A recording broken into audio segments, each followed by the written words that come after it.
Hi, my name is Alexandra Hudson, and thank you for being part of the Civic Renaissance community. We are here in Nashville, and behind me here is a replica of the Parthenon in ancient Greece. And this is a paragon of all that is best and good in ancient Athenian Greek democracy that our founding fathers were very inspired by. One thing about ancient Greece that they took very seriously was their Paideia. And Paideia, we would translate it as education, but for the ancient Greeks, it was so much more than that. It was soulcraft.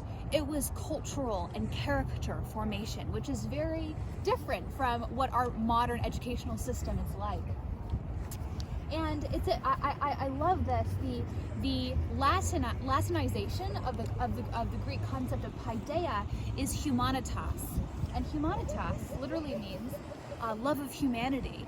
And the vision of Paideia was to have a well-rounded education, to dabbling in everything from geometry to history to philosophy to rhetoric, so that we could be well-rounded citizens that were fully able to bring forth the best of our humanity, well-cultivated minds, hearts, spirits, and contribute to our families and to our communities and to our cities.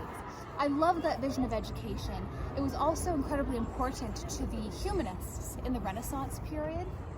And for the humanists especially, the virtue of humanitas meant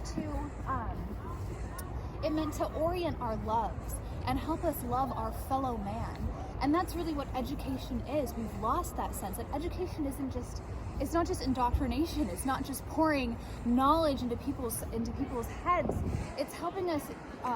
It's teaching us what we ought to love. It's fundamentally reminding us that the beginning of a fulfilling existence is teaching us to overcome our selfishness, our drive for self-preservation, and teaching us to love our fellow man and to sacrifice for them. That's what it takes to be in community.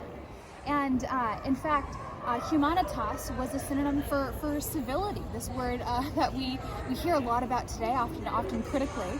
But this vision of civility as humanitas, love for our fellow man, subjugation of the ego, so that the social, the interpersonal can flourish.